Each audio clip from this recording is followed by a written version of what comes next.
Hello दोस्तों, कहानी शुरू करने से पहले कृपया हमारे चैनल को सब्सक्राइब कर लें और बेल आइकन दबाना ना भूलें। चलिए कहानी शुरू करते हैं। बहुत समय पहले की बात है। रामपुर गांव में लक्ष्मी अपनी 10 साल की बेटी राधिका के साथ रहती थी। लक्ष्मी के पति की एक हार्ट अटैक से मृत्यु हो चुकी थी, इसलिए वह एक फैक्ट्री में काम करके अपना गुजारा किया करती थी। लक्ष्मी अपनी बेटी को पढ़ा लिखा कर एक काबिल इंसान बनाना चाहती थी, इसलिए वह उसे एक प्राइवेट स्कूल में भेजा करती थी। लक्ष्मी की फैक्ट्री में एक पवन नाम का लड़का काम किया करता था, जो मन ही मन लक्ष्मी को पसंद करता था, परंतु यह बात वह लक्ष्मी को कभी बता नहीं पाता था। एक दिन, लक्ष्मी, मैं बहुत दिनों से तुमसे कुछ कहना चाहता हूँ। अगर तुम बुरा न मानो तो मैं तुमसे अपने दिल की बात कहूँ। हाँ बोलो पवन, तुम्हें क्या कहना है? लक्ष्मी, तुम मुझे बहुत पसंद हो और मुझे तुम्हारा व्यवहार बहुत अच्छा लगता है। क्या तुम मुझसे शादी करोगी? ये तुम क्या बोल रहे हो पवन? तुम्हें पता है ना मेरी एक 10 साल की लड़की है। क्या तुम्हारे घर वाले मुझे एक्सेप्ट करेंगे? हाँ लक्ष्मी, मुझे सब पता है। मुझे तुम्हारी बेटी कविता से कोई प्रॉब्लम नहीं है। मैं उसको अपनी बेटी जैसा प्यार दूंगा और तुम्हें भी कभी कोई कमी नहीं होने दूंगा। क्या तुम मुझसे शादी करने के लिए तैयार हो? लक्ष्मी शर्माते हुए हाँ में सिर हिला देती है और इस तरह दोनों लोग मंदिर में जाकर शादी कर लेते हैं। पवन घर जाकर अपनी माँ को उनकी शादी की खबर देता है। पवन की माँ कल्याणी यह खबर सुनकर अंदर ही अंदर आग बबूला हो जाती है कि उसका बेटा एक शादीशुदा लड़की से शादी करके आया है। परंतु पवन अपनी माँ का लाडला था, इसलिए कल्याणी लक्ष्मी का गोरा चिट्टा रंग देखकर उसे अपनी बहू स्वीकार कर लेती है।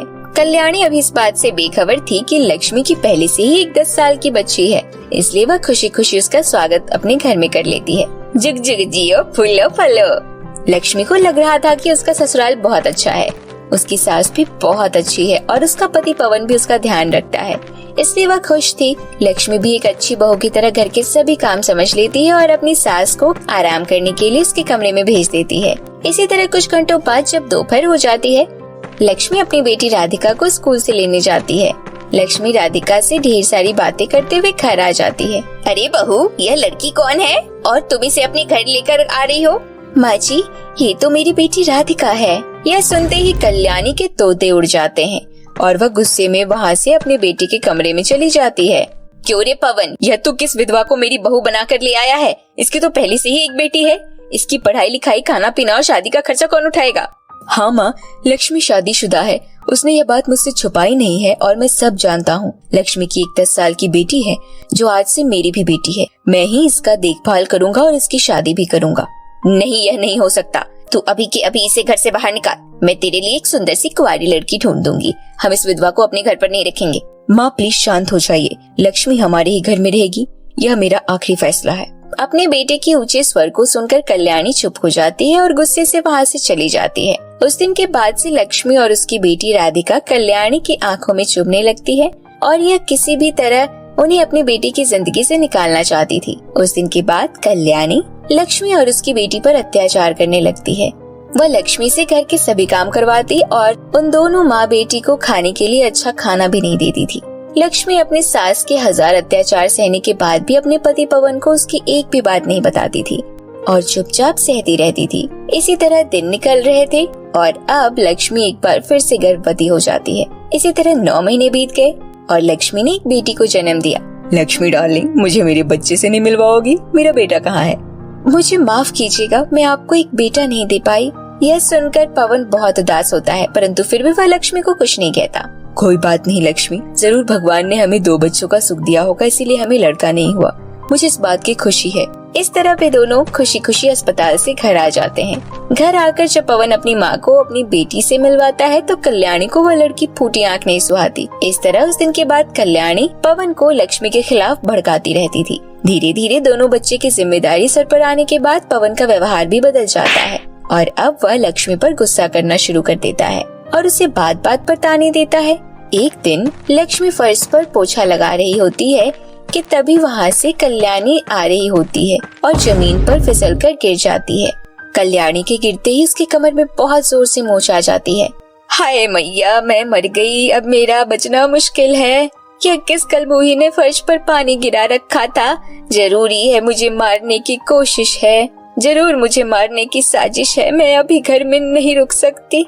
कल्याणी यह सब बोल ही रही होती है कि तभी वहाँ पवन आ जाता है। माँ, आपकी हालत कैसे हुई? अरे बेटा मत पूछ, यह सब तेरी बहू का किया कराया है। वो मुझे मारना चाहती है। पवन अपनी माँ की यह बातें सुनकर बहुत गुस्सा होता है और गुस्से से लक्ष्मी के कमरे में जाता है। लक्ष्मी उस समय सफाई कर रही होती है कि तभी पवन उसे बहुत पीटता है और उसका मारते मारते बुरा हाल कर देता है। यह सब राधिका भी देख रही होती है, परंतु कुछ नहीं कह सकती थी। वो अपने माता पिता के रोज रोज के झगड़े से परेशान होकर घने जंगल की ओर चली जाती है। घने जंगल के बीचों बीच एक नदी के किनारे बैठकर राधिका बहुत रोती है और उससे अपनी माँ का दुख देखा नहीं जाता। हे भगवान, आखिर मैंने तेरा क्या बिगाड़ा है जो तूने मेरी माँ को विधवा कर दिया और मुझे अनाथ। मेरे दूसरे पिताजी मेरी माँ को रोजाना मारते पीटते हैं और हमें 2 वक्त की रोटी भी नहीं देते। मुझसे यह सब देखा नहीं जाता। मैं उनके ऊपर बोझ नहीं बनना चाहती, इसलिए मेरा मर जाना ही बेहतर होगा। इतना सोचकर राधिका नदी की तरफ आगे बढ़ने लगती है कि तभी वहाँ एक परी प्रकट हो जाती है। मैंने तुम्हारी पूरी कहानी सुनी। तुम्हारी दुख तकलीफ देखकर मैं तुम्हारी कुछ मदद करना चाहती हूँ। यह लो, ये एक जादुई साड़ी है। इस जादुई साड़ी की मदद से तुम्हें कभी किसी चीज की कमी नहीं होगी। तुम इस जादुई साड़ी से जो भी मांगोगी वो तुम्हें तुरंत मिल जाएगा।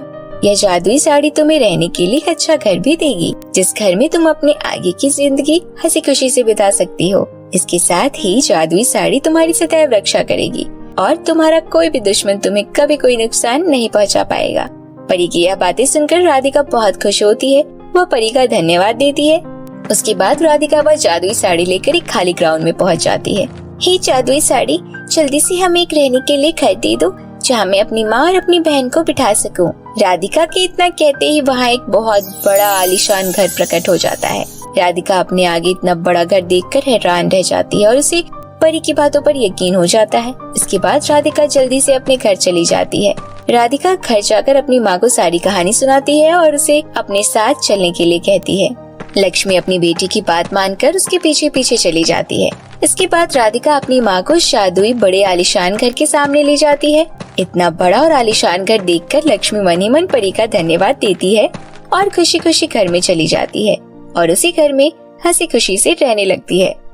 तो मेरे प्यारे दोस्तों, कैसी लगी आपको हमारी यह कहानी? हमें कमेंट करके जरूर बताइएगा और यदि यह कहानी अच्छी लगी हो तो इसे अपने दोस्तों के साथ शेयर करिएगा। तो फिर मिलती हूँ आपसे ऐसी ही किसी नई इंटरेस्टिंग कहानी के साथ। तब तक के लिए बाय बाय दोस्तों।